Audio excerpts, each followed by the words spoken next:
இன்று பஞ்சமி திதி கூடி வரும் ஞாயிற்றுக்கிழமை வழிபாடுகளிலே வாத்தியார் அருள் உரையிலிருந்து தேன் துளிகள் உங்களுக்கு தருகிறோம். பஞ்சமி கூடும் ஞாயிறன்று சூரிய சக்திகள் மிக மிக நிறைந்த பனங்கற்கண்டை கொண்டு பஞ்சாமிர்தம் செய்து ஸ்ரீ துர்க்கைக்கு காப்பிட்டு வழிபடுவது மிக மிக சிறப்புடையதாகும். இதுவரை நீங்கள் கேட்டிராததை சொல்லுகின்றோம். சர்க்கரை வெல்லம் சேர்க்காமல் பனங்கற்கண்டை மட்டும் சேர்க்க வேண்டும்.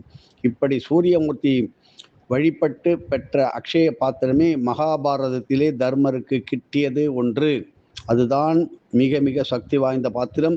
இப்படி சூரிய பூஜைகளிலே தர்மர் தலை சிறந்து விளங்கியதால் சத்திய தர்ம பிரகாச வட்டம் அவரை எப்பொழுதும் சூழ்ந்து காத்தது.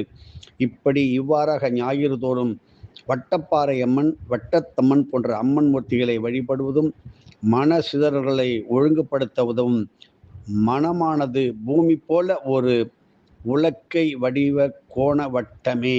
மனம் எப்படி இருக்குங்கிறத நமது வாத்தியார் சொன்னார். மனமானது பூமி போல ஒரு உலக்கை வடிவு வட்ட கோணமே. பிரபஞ்சம் எந்த வடிவில் இருக்கிறதோ, எந்த அளவில் விரிந்து இருக்கிறதோ, மனமும் அந்த வடிவை கொள்ளும்.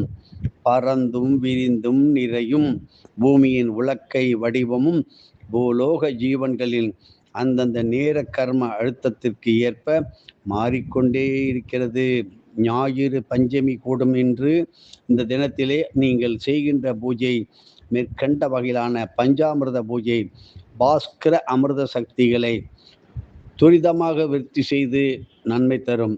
பாஸ்கராமிர்தம் சந்திராமிர்தமும் நேத்த சக்திகளை மிக அதிகமாக பலப்படுத்தி நல்ல கண் பார்வையை கொடுக்கும். வலது கண் இசைக்கொட்டு சூரிய சக்தி, இடது கண் இசைக்கொட்டு சந்திர சக்தி.